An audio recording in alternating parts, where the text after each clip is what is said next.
तन्मे मनः शिव संकल्पमस्तु। मैं आचार्य उमेश त्रिवेदी आप सभी का स्वागत करता हूं दिव्यामृत के इस एपिसोड में, जिसमें हम जानेंगे हमारे प्राचीन ऋषि मुनियों एवं आधुनिक वैज्ञानिकों के बारे में, किस प्रकार से क्या रिसर्च हुई है और क्या सिद्धांत है। हमारे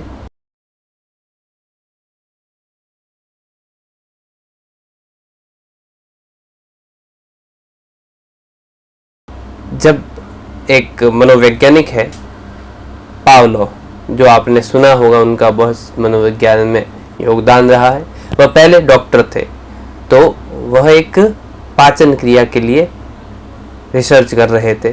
तो उनके पास एक मरीज आया, उसका पाचन तंत्र बिगड़ा हुआ था।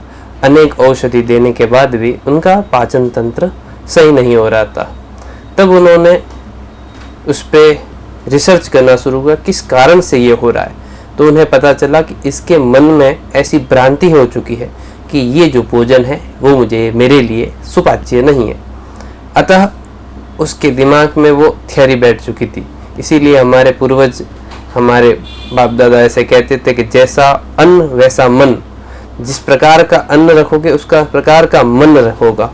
तो वैसे ही जिस प्रकार का मन रख के भोजन किया जाएगा तो ही वो सुपाच्य होगा। इसके लिए उन्होंने ये सिद्धांत दिया कि भोजन यदि जिस मन से किया जाएगा उसी प्रकार से उस भोजन को सुपाच्य है कि नहीं वो उस पर डिपेंड करेगा।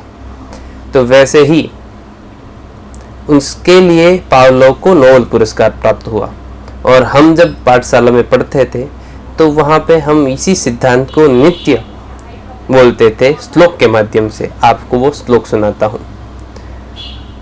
अन्नम ब्रह्मा रसो विष्णुः भोक्ता देवो महेश्वरः एवं ज्ञात्वा नरो भुंक्ते स्वन्नदोषैर्न लिप्यते। अर्थात अन्नम ब्रह्मा, अन्न जो है वो ब्रह्मा है, रसो विष्णु, इसका जो रस है वो विष्णु है। एवं ये भुक्ता देवो महेश्वर, जो खाने वाला है, भोजन को ग्रहण करने वाला है, वो स्वयं महेश्वर है। ऐसा ज्ञान करके, ऐसा ध्यान में रखते हुए जो भोजन का ग्रहण करता है उसको अन्न दोष, यानी अन्न के खाने से जो भी दोष होता है, एसिडिटी होना या किसी सुपाच्य न होना, जो भी दोष है वो नहीं लगते। इस पे यदि नोबेल पुरस्कार प्राप्त हो सकता है तो सोचो हमारे संस्कृत में किस प्रकार का नॉलेज रहेगा। वैसे एक और कॉन्सेप्ट भी आता है, ऐसे तो बहुत सारे हैं, विषय में 1 घंटे तक भी बोलूँ तो कम रहेगा, किंतु एक और सिद्धांत मैं आपको बताकर आज की वाणी को विराम दूंगा।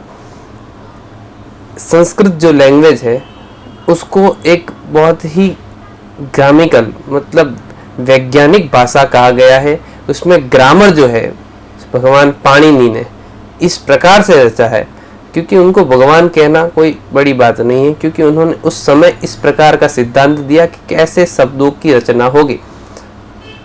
उस पे 1985 में रिक्स बिक्स करके एक वैज्ञानिक ने, नासा के वैज्ञानिक ने कहा कि यदि एआई, आर्टिफिशियल इंटेलिजेंट की कोई समुचित उचित भाषा हो सकती है तो वो संस्कृत हो सकती है, क्योंकि उसके अंदर जो भी है वो एकदम स्पष्ट है और सिद्ध है।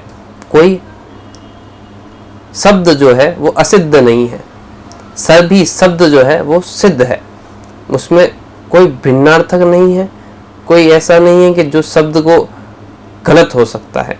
और उसमें वाक्य जो है वो परफेक्ट है कि ये ही रहेगा। अगर उल्टा भी लिखा जाए, अहम वनम गच्छामि, गच्छामि वनम अहम, तो भी कोई फर्क नहीं पड़ता।